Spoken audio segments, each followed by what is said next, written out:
Welcome to It Happened in Grand Prairie, our history tape that features someone that's been very important to the history of Grand Prairie, Texas.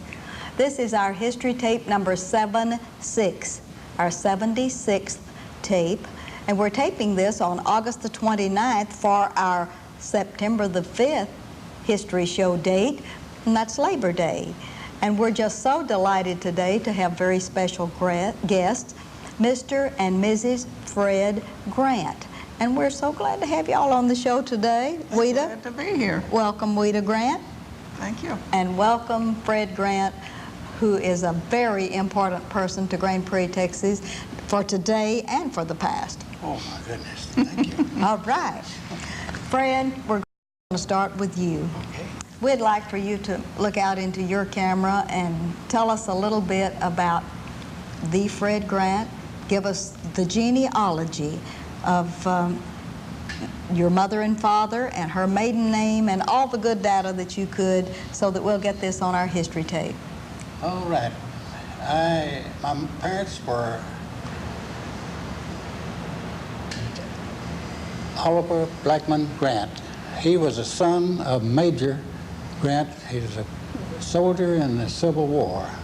And his mother was, I believe her name was, I really don't remember what her first name was, but her last name was Martin.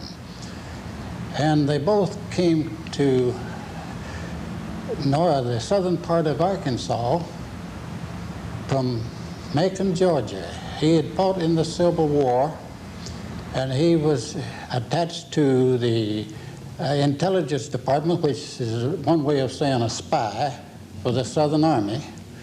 And he had a price on his head, so he had to leave Georgia and flee to the west, and he wound up just south of Magnolia, Arkansas. And this was your grandfather? This was my grandfather. All right. That was right, actually during the time that the carpetbaggers were in the South. All right. And right after Atlanta was burned. Okay. They traveled at night, in daytime rather, and I've got it backwards again. They traveled at night and hid in the daytimes until they got to the Mississippi River. When they got to the Mississippi River, they built a raft and put everything they owned on that and came across the Mississippi River. When they crossed the river, then they felt like they were safe. So they traveled in until they got to the southern part of Arkansas. Okay. That is more or less the history of my father's side of the house. And he was born in Magnolia, Arkansas. Now, on my mother's side, they came from the hills of Tennessee, what they call southern Tennessee, the little town of Lobeville. All right, what was her full maiden name? All right, her full maiden name was Lillian Myrtle Williams. Okay. She was one of 11 children, I believe. All right. And she was she was the third child in line. And they left Tennessee when she was 12, 13 years old, and they too came to Magnolia, Arkansas, and settled in Magnolia, Arkansas. My grandfather, George Williams, he was a blacksmith. He had married, his wife was Magnolia Mullinex, yes, Magnolia Mullinex, right, in Tennessee. Mm-hmm. And she had a bad cough, and they thought it was TB, so the doctor told her they had to get out of there. So he came to the southern part of Arkansas and settled in the southern part of Arkansas. There he started the congregation of the Church of Christ, and there was no church there at the time. He had quite a time establishing the church, but he finally got it going, and it is going today with a pretty good size membership. All right, and how did your parents meet in Magnolia, Arkansas? How did my parents meet? They lived about 1.5 miles apart. Mm-hmm. And my daddy drove a lumber wagon by my mother's place every day, but passed there about twice a day. And he had it made up in his mind pretty much that that's his girl. I don't know whether she had it made up or not, but he did. But anyway, they did. They got married there in Magnolia, and that's where I was born, in a little town of Collins, which is, well, it's no longer there. It's about 5 miles south of Magnolia. All right, and that's where Fred Grant was born. That's where I came into this big old wide world. I had the complete history of that day that it happened. My mother wrote it for me and gave it to me before she died. That is wonderful. On her 80th birthday, she gave me that. All right, and you were born near Magnolia. Mm-hmm. Did your parents have any other children? Yes. All right. Let's see, there was two girls and 2 other boys. There's 5 of us. All right, you want to name all 5 of the children. Edry. Now, I'm the oldest, and I'm 79 years old. All right. The next one was, I said, there's 2 girls, but there's 3 girls. One of them died when she was about 2 years old. All right. Her name was Edry. All right. Then the next one was George. I'll show you the picture here in a minute. That is George. That lived here in Grand Prairie for several years. He was in the grocery business here for several years. And then there was Rose. She is in Kansas City, and she married a fellow by the name of Beckett. Okay. And then Jack was the next one in line. He lives out in California. And I don't remember what his wife's name was, or what her last name was. But anyway, her first name was Georgette, and she's full-blooded French. Okay. Now, Jean, she was named for my daddy, Olive Jean. She doesn't like to be called Olive, but anyway, we call her Jean to satisfy her. She lost her husband about 2 years ago, and she's remarried again and seemed to be doing real well. All right. Now, that has gotten you with a family near Arkansas. How did you get toward Grand Prairie then? How did I get to Grand Prairie? Well, I'm a jack of all trades and good for nothing. All right. So I have farmed, I have sawmills, I've run planer mills, lumber yards, and all that sort of thing. But, you know, in the Depression area, there wasn't very much business in that respect. But we held on until 1937. I left Mississippi. I was living in Mississippi at the time. She and I had been married, 7 years. I believe, yes, 7 years, about 7 years. And we were living in Mississippi. And I came to East Texas oil field and worked in the oil field for about a year and a half, maybe 2 years, and moved back to Louisiana. I moved back to Louisiana and went back into the sawmill business again. Well, it's just before they declared war, World War II. And the lumber market and everything else just went to pieces. And we couldn't sell anything because everybody was afraid that's what was going to happen. So I left the sawmill business and went into construction, and the first job I got was at Camp Livingston in Alexander, Louisiana. And I followed construction through several camps there, and till I wound up in Marshall, Texas, working for W. Horace Williams, construction company in Marshall, Texas, that built the powder plant there in Karnak. When we finished that job, I was looking around and was fixing to go to Lake Charles on a construction job for the airport. Well, I went down to the drugstore to get some medicine for my oldest daughter that had a boil, a rising on her neck. I went down to get that, and there was 2 guys sitting up at the soda fountain talking. And I saw the North American car sitting out the front of that drugstore. And I went in there, and one of them turned around and said, "Are you a native of this place?" And I said, no, but I live here now. He said, well, let me ask you this. Do you know anybody here that we could hire to do some work? And I said, what kind of work? He said, building airplanes. I said, yes, I know a bunch of them. I said, I'm one of them. I was just fixing to go to Lake Charles. And he said, okay. He said, where can I find the others? And I told him where to go, down to Union Hall. And he gave me an application form. And I filled it out and handed it back to him, went and talked to her about it. And we came to Grand Prairie. October the 7th, I did. October the 7th, 1942. She came about a month later. Oh, wonderful. Now, we already have him in Grand Prairie, Texas, and I don't even know where you began, Weta. Weta, let's start out with you, with your genealogy then. Would you look out into your camera and bring us up to date about your mother and father's full name and bring us right along like Fred has. Would you do that for us? Well, my father's name was George Moore Guthrie, and he was born in Macon, Georgia, but his parents came when he was a young child to Arkansas, but down in the southern part of Arkansas at a town named Doddridge. Mm-hmm. And my mother's named Maud Muller Westbrooks.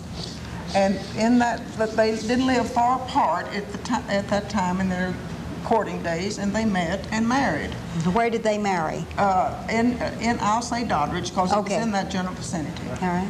And so then they had a child. He farmed some, but he by his trade was blacksmith. All right. And so they had there was 9 children of our family. The first 3 or 4 was born down in that part of the world, but then they moved to Fouke, Arkansas. That's my hometown, where the rest of the 9 was born there at Fouke.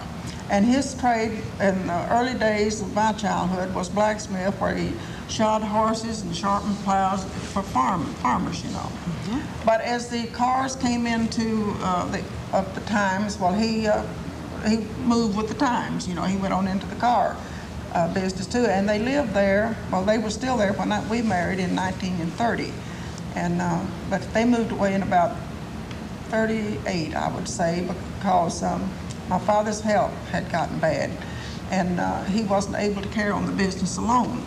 And then they moved to East Texas, where there were several children, because that's when the oil field there was booming. All right. And but that's where he eventually passed away there. And he was buried at the New London Cemetery, where all the children that was killed in that New London school blast, he was buried there. But my mother had his body removed for her last days because she wanted to be back closer to home where we were all raised, and it was, and they both are buried at this home cemetery. Mm-hmm. But and you were born where? At Fouke. At Fouke. It's just below Texarkana. All right. And then you came to East Texas, then into the oil field area. Yes. All right. Of course, we were married. We went back to Mississippi from there. We got married, we went to Mississippi. All right. Where did you two meet, and how did you meet? Well, I was living at Fouke, and he was living in Louisiana when his folks were still farming. All right. And but that year was a very bad year for farmers, and so he just said that no more. He'd given up on farming. All right. And but we had met through his friend and my friend that was going together, knew each of us and wanted us to meet. Unbeknownst to me, now he knew it, but I didn't. And so I went down there that day, not having any idea, to a Fifth Sunday singing. You know, that was the big thing back in my day, was things for young people to go to that their parents would allow them to go to was singings. And so that's where I met him that day, and we were married about 10 months later, next May. Mm-hmm. And so we went from my hometown to Mississippi, where we lived several years, and our oldest child was born there. And then we came from there to East Texas, where he was telling that but that was the oil field, when the oil field was still booming. And we were there about, just a matter of months, and the field shut down. Mm-hmm. And so we had to go back to Mississippi. And we lived there for another several years. And then went to Louisiana from there, and when the war broke out, well then he followed that construction work that brought him to Grand Prairie. As I say, he was fixing to make a move that I was very unhappy about, to go back to Louisiana. I just didn't want to go back there. So you were willing to I come was to the willing North to come to American. Grand Prairie, and I want to tell you, my first visit, coming to see him up here, when we came over Chalk Hill on the bus, and I looked down into Grand Prairie with all those lights, and I had the feeling that I was coming home. Now that was 48 years ago?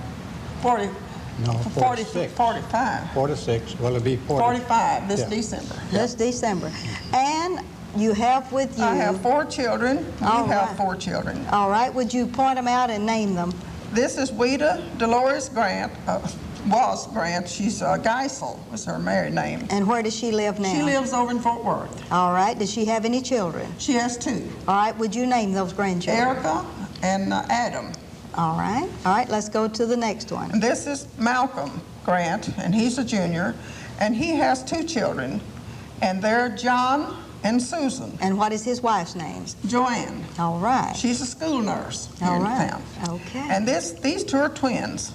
All right. And this boy is named George Oliver Grant, and she is Frida Ann Grant. All right, now, are they married, and if so, Yes. what their George lives in Arlington. All right. And Frida lives here now, but she's just moved back from Arizona. She's All been in right. Arizona 17 What years. is George's wife's name, and do they have any children? Her name is Linda. She was a brewer before she married a Grant. All right. And they have 1 daughter, Jennifer. Okay. And Frida has 3 children. Her name is Scott and Grant and Leslie. And what is her husband's name? John. Okay. Here. Now, we have the Here's- genealogy of all of the children here. That is wonderful, but we have one other picture to show and tell. Would you hold that one up for Yes. us, Brother Grant, and tell us who those people are? Would you do that for us? This They're is- very well known in Grand Prairie, Texas, or they were. This is my mother and brother. This was taken on Mother's 80th birthday. And this is brother, he's 4 years younger than I am, so at this time he would be 75 years old. Of course, they were both murdered in July the 24th, 1985, Up on West Main Street, up on West Main, 1938 West Main, in their grocery store. in their grocery store. Yes. Somebody robbed them and killed both of them at the same time. Well, we really wanted you to bring that photograph, and we appreciate your sharing that one with us because they were such special people to many people here in Grand Prairie, Texas, and of course, your beloved brother and mother, and I know that was a hard thing for you to give up. Still All right. is hard. All right. Weta, we'd like to talk with you a little bit about after you got to Grand Prairie, Texas. We're going to get back to Brother Fred in just a minute, but tell us what you did. Did you work out of the home, or what did you do for a living? No, I worked in the home. I raised my 4 children. All right. These twins were born. We moved here the 5th of December of 42, and the 22nd of September of the next year, 43, the twins were born. And then I had 4 children. And I worked, but I worked at home. You bet. You were in the PTA and all of the other Yes, things. I went through all the PTA business and all like that. But I went to work when I was 50. Let's see what year that would have been. 25 And when years you ago. decided to get out of the home and go to work, where did you go? What did you do? I went to what? I'm a seamstress by talent, I guess you'd say. I have sewn all my life, love to sew, doing kind of needlework. I love to do needlework. And so it just come natural for me to sew anything. So when I went to look for a job, I went to a place where they would sew. All right. Well, I first went down to this place, this garment place. What was that one called? Erlanger's. Erlanger's. Well, you had to know how to run powered machines. Well, I hadn't run powered machine. I won with the motor on it, but not powered. So that left me out there. So I went to Watson's, and I got a job there and worked there 15 years as their alterationist. And Until you retired. until I retired. That is wonderful. So you've had a very illustrious working career. Yes, I guess you could say it was. And I always took pride in my work. And when I worked at Watson's, I always turned out the garment that I would want to receive. I done just as neat a job and as thorough a job on your garment as I would have if it was mine. If it was yours. All right. Brother Fred, we better talk with you a little bit. We've gotten you to Grand Prairie, Texas, but we don't know what you're doing for a living. Would you look out and tell us what you were doing for a living when you came to Grand Prairie? And when I first came to Grand Prairie, I went to work as a maintenance mechanic for North American Aviation. All right. Well, they didn't find my niche, so to speak, for about 3 months. And one day, one of the lathes was standing idle, and the operator, they was somewhere sick or something, and they asked me, could I run that machine? I told them yes, I could run it. But the truth of the matter is, I hadn't ever run but one before. But I went to work on that lathe, and I worked on that lathe then for about, until the war was over with, until 45, and the war was over with. And that was in the machine shop? That's in the machine shop. All right. Then I went to work then for a concern in Dallas. In fact, I helped him build the shop up, and it's a pretty good sized shop today, as a tool maker for him. And then I was tooling superintendent for outside Venetian Blind Company, or that was at the time it was outside Venetian Blind. Later it became Clearview Window Corporation.